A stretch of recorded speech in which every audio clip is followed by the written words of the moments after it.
Hello, and welcome to Jason's Education Lounge podcast, brought to you by Think Academy. At Think Academy, we make learning across K-12 a fun, creative, and engaging experience. Every episode is a conversation with experts in education and education technology. We talk about learning beyond test scores and provide both educators and parents with solutions that work for their children. I'm your host, Jason. It was a bigger change for me going from secondary to university than when I went from China to the UK. And I feel that very much so because I feel there's a huge culture difference when you go from a boarding school bubble into the university. And of course, being a university lecturer, you face and deal with students from all backgrounds, which leads on to another part of it is in the company that I'm working for, we're noticing that pupils from the state sector are usually about a year and a half, even 2 years behind those who are in the private sector in a progress in maths. Do you notice sort of the similar change, and what do you think can be done to sort of equalize the two? I don't know. I wouldn't say I've necessarily noticed that. I think one thing is, once people go to university, we don't necessarily actually know what their background was, and I prefer not to ask. I mean, occasionally there are obvious clues or it comes up in a pastoral discussion, but, there are students who are from abroad, there are students from a disadvantaged background in the UK, and there are students from a very privileged background who've had a fantastic world-leading education. But, I think maybe actually looking at the performance on a maths degree is not the right place to make that comparison. In a sense, I may be the literal worst person to do that because, every university makes offers based on A-level. People get in if they make that offer. And if they're 2 years behind, they may well not make that offer. And so I won't ever meet them in my job. I do think with attainment gaps, one thing to say is closing them is hard. And the evidence that it's hard is that people have been trying to close them for a while. It can become a political football. And the problem when things are political footballs is that there is an emphasis on getting quick solutions within the lifetime of a parliament, or, the PISA tests are, I believe, every 3 years. 3 years isn't enough time to solve some of these factors. As we've touched on earlier, I don't think being a maths teacher in the UK is as prestigious now as it was some number of years ago. Clearly, it's not as prestigious as being a school maths teacher in Vietnam, which I had the impression was viewed as a sort of ultra-elite occupation. I'm aware that, working as a tutor for some of these ultra-competitive, ultra-important exams in Korea or in India, like the JEE in India, people earn sort of corporate lawyer-like fees for private tutoring for those per hour. Like the UK don't live in that world. There are a lot of conjoined factors, and one can't solve them all in 3 years. And whether we can solve them all at all before the questions just change completely. If one had a plan to fix these things over the course of 60 years, would the question even still make sense 60 years from now? Will we definitely be living and teaching and being educated in the same plane as we are now? I think that's less obvious. I imagine increasing teacher pay would help, but they're not the only industry saying that. Yeah. As you know, Rishi Sunak has launched his pledge of maths at 18 policy. And now there's a huge call, actually, maybe because of his background, maybe because of what the governments have been trying to do in the past has failed. But what do you think he can do besides this pledge? Or what do you think teachers can do to make maths more accessible, more interesting, more engaging, so that more people actually take it up later on in life rather than just 1 in 5? I don't know. I mean, I'm not sure. I think it's sort of 22, 23%, something like that. I personally don't think that's that bad. I think our maths A-level is a good exam. It has lots of stuff in it. I wouldn't want it to be watered down to make it accessible for a much wider tranche of society. I think it's hard to know what one should teach people, and probably what one should teach people is a bit different to what we actually do teach people, but it is hard to come up with what it should be. Some things that are useful are hard to teach and hard to examine. Our education system does ultimately, every stage leads to exams. So quite sort of open-ended statistical project work. It's quite labour-intensive and sometimes impossible to examine. But I think one could have visions of a sort of sixth form maths curriculum that had more data analysis, but also some sort of softer data analysis. Like often there are statistics in the newspapers that one doesn't need to actually perform any calculations to understand are ill-posed. And these sorts of analytic skills, it would be nice if it was possible to introduce them. The question is, if it were branded not under the name mathematics, would that make it better? Like, maths anxiety, I think, is particularly profound when it's branded as mathematics. Like, when it creeps up on people, like these percentages in my friend's tax exam, it's slightly easier, right? Also, like, the timings of Maths to 18 don't seem very friendly at the moment. I mean, this is the final year-ish of this parliament. I'm a little bit skeptical. But I mean, there have been other things that have been good. So there is a National Academy for Mathematics is being established. And the UK is one of the leading places for research into AI. There was the AI Safety Summit. I think it was in November, things like that. There are ways in which the UK is sort of pulling its weight, and that has been supported by the current government. But I mean, for me, maths to 18, if there's no one to teach them, if we're not sure what we're going to teach them, this seems like there's a lot of gaps left to fill in the jigsaw of this plan. No, yeah, I agree. And I was going to mention that because there is a shortage of teachers, as you know, parents at home are probably having to take up a heavier workload to support their child in any way possible. What can parents do at home? If someone's listening to this podcast right now and they're thinking, oh, my son is studying for 11 plus or GCSEs, but they're really struggling, but I can't afford extracurricular. What can they do at home to help? And what can they do to help with the child's interest in maths? Right, so I mean, I guess in some sense those are separate problems. If you're struggling to prepare for GCSEs and your GCSEs are imminent, then it may be the case that your interest in the subject more broadly is a secondary concern. The way maths exams work are different to other subjects in that they do break down quite clearly by topic. It's less the case that you don't have to write extended essays. If you're really on top of 65% of the course, that means you have a reasonable chance of getting 50 or 45% on the exam. So if you're sort of worried about failing, like when undergraduates come and talk to me to say they're worried about failing their first year exams, let's say. Firstly, normally the ones who come and talk to me about being worried about failing are not the ones who are at risk of failing, but people are often just aiming too high and are sort of struggling to adjust their parameters. They say their goal is just to pass, but they're behaving as if they want to get 100. And as the adult in the room, even though they're adults too, you can help them work through a sort of practical plan for focusing on what they're best at and making the most of that. I will be honest, I have relatively limited experience of people who are struggling to prepare for GCSEs. I've only really worked with students who are struggling to prepare for their university exams, at which point they have the opposite problem in that maybe not that many people are paying attention to them. You know, they don't have parents getting particularly involved. But in terms of maintaining interest, I think there are lots of sources of maths problems out there. And problems don't have to be particularly difficult. It just means a way of doing a piece of mathematics where you don't know immediately in advance roughly how to do it. In an exam, what you want to do is turn over the cover page, read question 1, and if you've worked somewhat diligently and are on top of the material, you want to know roughly how to do question 1. If you don't know roughly how to do question 1, that's sort of the examiner's fault, not yours. Whereas with problem solving, if you turn over the page and you know immediately how to do problem 1, that's probably not a good thing. And that's also the examiner's fault, or you're sort of unusually mature or insightful for your age and experience. Yeah, I think the temptation can be people who are already outstanding sometimes don't need to practice anymore.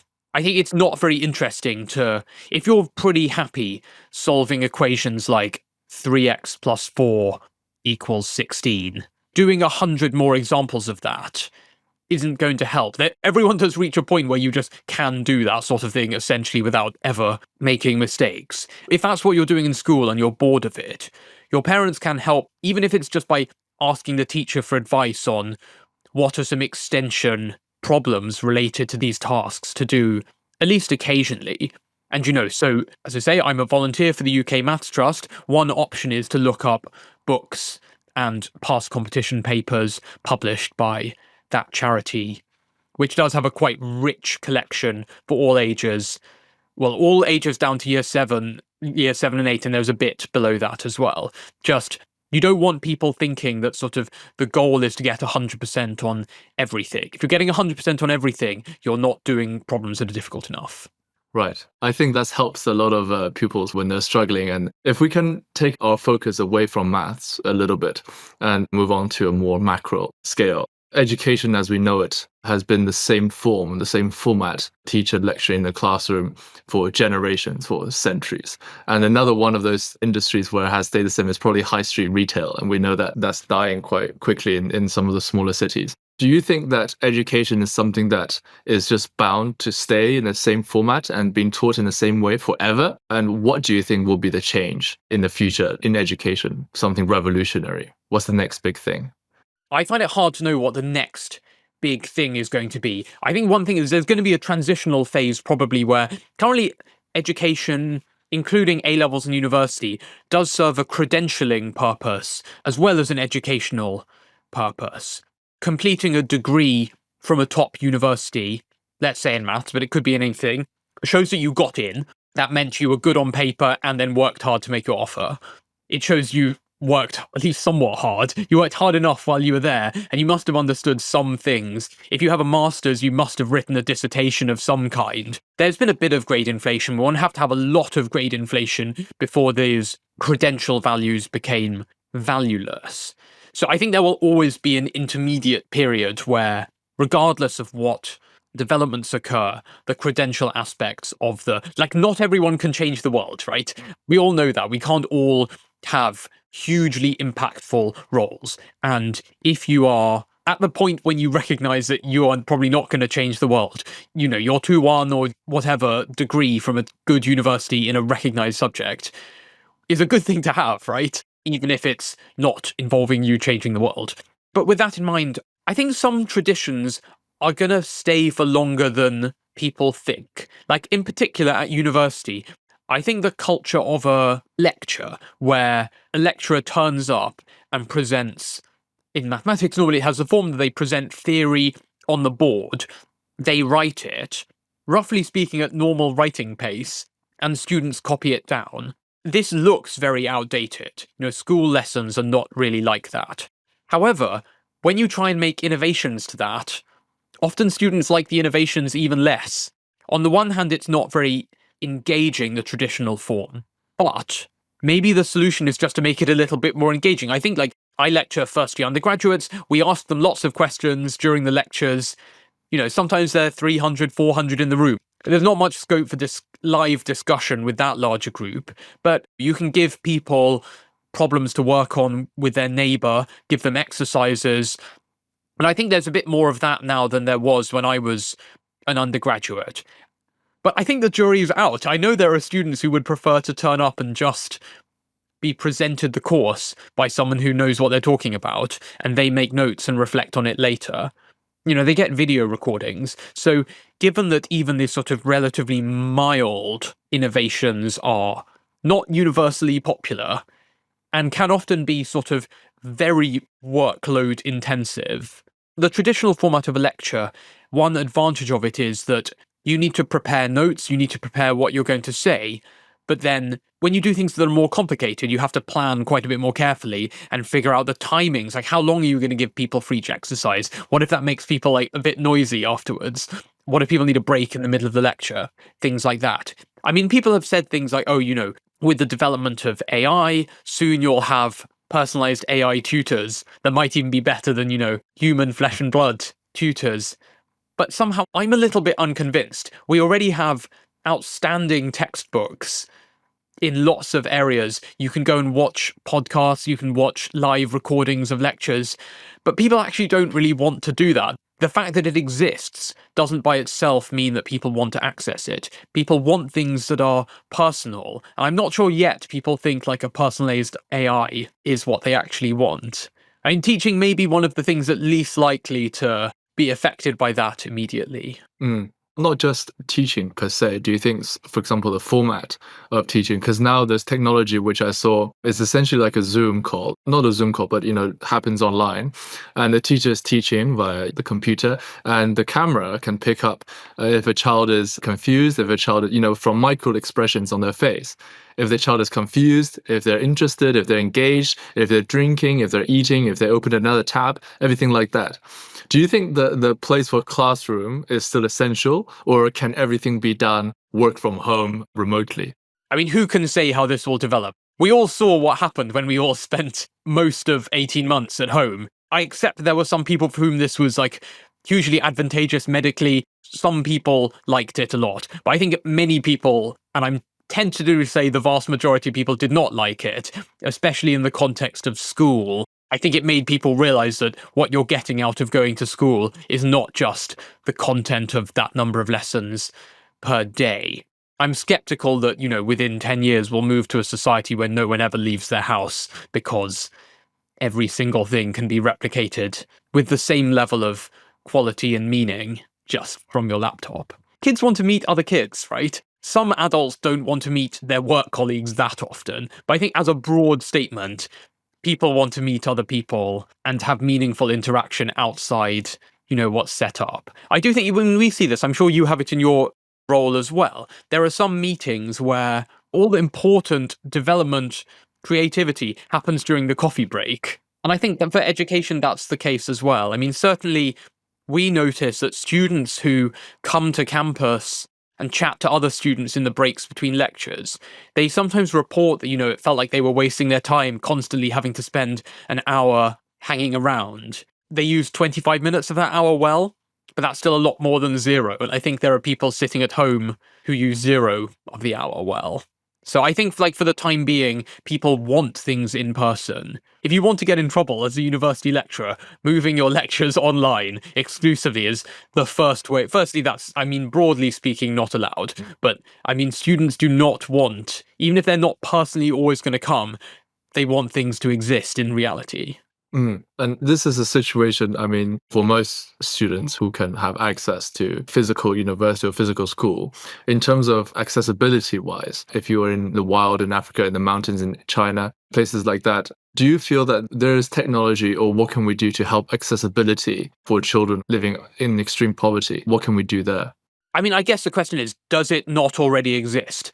Like the question of people living in extreme poverty, maybe there are bigger problems to solve first than, their access to like an outstanding mathematics undergraduate curriculum, for example. So it's sort of hard to frame it correctly, but I'll answer a slightly different question. So MIT have had their massive online courses available for maybe 10 years now.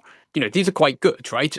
The one on AI was sort of one of the first of its kind, and pretty much anyone can easily sign up and do it.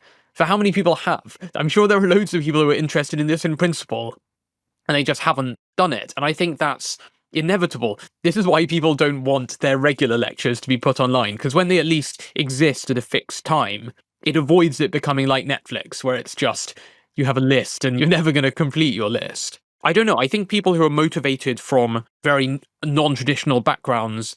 So I guess I know more about the IMO, so I'll talk about the IMO. There are plenty of countries that used to have almost no training, or potentially literally no training at all.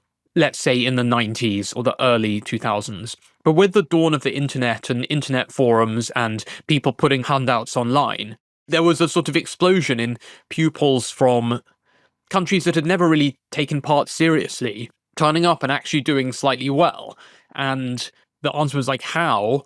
It was because they'd been spending all their time on forums and potentially doing that instead of going to school. Like they were more focused on it than people from Britain could be, because our pupils had more constraints. They couldn't spend all their time engaged in this online world connected to Olympiad problems. And I think the only thing one can say is it's a good thing. I don't think every single document that exists should be public domain, but enough is that it gives a huge opportunity for people to access things that it's just like completely impractical for them to access generally. There are countries that are really large and so can't have in-person meetups that often, or just don't have a national maths infrastructure.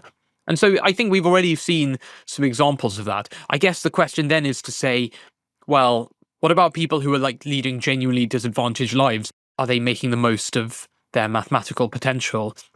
And the answer may be no, but I also, there would be initial steps. Maybe that's a second order feature rather than a first order feature.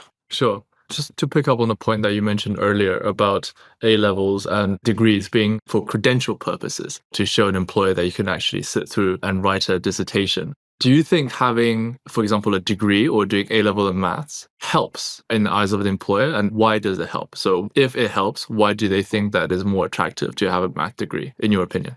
My impression is, I haven't crunched the stats on this, but just anecdotally, people with maths degrees from strong universities in the UK get employed. Unless they sort of have really unusual other features, or they sort of only want to work for one of three ultra elite firms, people can find jobs. Maths graduates are in demand. And so if you are currently a maths student, it's sort of in your interest to not heavily promote maths in this country, because currently you're on the right side of the supply and demand curve, I would say. Maybe employers should be asked rather than me. I think there is a perception that maths is difficult, and there is a perception that may or may not be true, and there's a perception that maths is sort of hierarchical and it builds on things, and that is true. And I think these are sort of more transferable skills at the university level than they are at school level. So I guess in order to do well at a maths degree, you have to be able to reason with abstract ideas, but then present them really coherently. It's not just like solving equations when you're 14. You just sort of start with the equation, write the first step, write the second step, and then you're at the answer. People get marks for clarity of thought. And in tutorials or smaller group teaching, yeah, people really get a sense of what it means to present complicated things so that other people can understand. I think that's quite transferable. There are times where maths seems more like law, where the tiny details matter, and presenting it coherently while also maintaining the tiny details. That feels like exactly something you would want in an employee. I can only go on what I observe, which is that, especially in finance or finance adjacent industries, there are no shortage of jobs that are looking to hire people with reasonable maths degrees from strong universities. I just had a thought in my head that kind of ties what we're talking about now to before. If we looked at countries like China, India, Vietnam, you mentioned, and I know strong countries in math like Korea, the Asian countries, they all sort of have a history of poverty, have a history of, a very tough background. And some of the countries are going through poverty now. Do you think that culturally people have such an emphasis on maths because they think that math is one of the ways to alleviate poverty for a higher income, etc., etc.? That's why in the Western countries like UK, US, Canada, there is not so much valued. Do you think that's a reason? I think that might be a reason, yes. And I think maybe in the West, there's a focus on the leaders of these companies who maybe have a different set of skills to the typical, if you think of a company that pays its core employees very highly, there will be lots of such companies where many of the employees have a maths, computer science, programming, that sort of background, but the CEOs might have a completely different background. That's sort of normal. I think we sort of all understand that, but then that message might not be so obvious to people who are kids whose families aren't directly involved in that world, that maths and related subjects can be the route to the regular but still excellent and interesting jobs at those institutions. Nice. I think the last question from me would be for those who are watching, parents or students who wants to pursue a career in maths. What would your advice be to them? What would you say to them, having had such a successful career? Do you mean a career in maths research? Yes, exactly. Maths research. I mean, I think the advice is keep your options open. This is not something you need to have decided when you're 15. There are plenty of people who think they will want to do maths forever, and then they go and do a degree and decide that's enough. And that's not a bad thing. No one's going to be saying things like you sold out or you washed out. If they're saying that, it reflects more on them than it does on you. A maths degree is upwind of a lot of things, a lot of careers, and people with a first study in maths are more likely to go into biology than the other way around. There's huge demand for maths to be applied in other areas of the sciences. So don't fixate too early on the goal of being a professor. It is a complicated funnel. And I think for parents, if your child is interested in that, you don't need to discourage them by saying, oh, it's really hard to get funding for your first postdoc or something. You can get to that when it comes to it. But I think you should be reassured that the good thing about that path is that there are lots of quite safe exit strategies at all points in the funnel. I think it's not like if your child wants to be a concert violinist, like a soloist, the safe exits are playing in an orchestra or being a violin teacher. And playing in an orchestra is pretty hard to get a job for. And being a violin teacher has, some drawbacks. It's not particularly well paid, quite complicated. I don't think maths is like that. Maths has lots of other options that you can exit from. We started this by talking about it being socially acceptable to acknowledge weakness at mathematics. But I think there is also misunderstandings about where it would take you. And people maybe sometimes feel, the only options are to be a professor or a maths teacher. And that's absolutely not true. And the overwhelming majority of graduates in maths from strong universities will probably not be doing either of those options. Fantastic. Thank you. Thank you so much for taking the time to chat with me, Dr. Yeo. It has been really insightful. And I think our conversation, definitely from yourself, your insights have given a lot of hope to parents and students who probably are having a hard time. And that's exactly what we do here at Jason's Education Lounge. I understand myself that there isn't a one-size-fits-all solution to education. And every child is different, unique. And we want to give our listeners a new perspective by talking to guests like Dr. Yeo. Thank you again.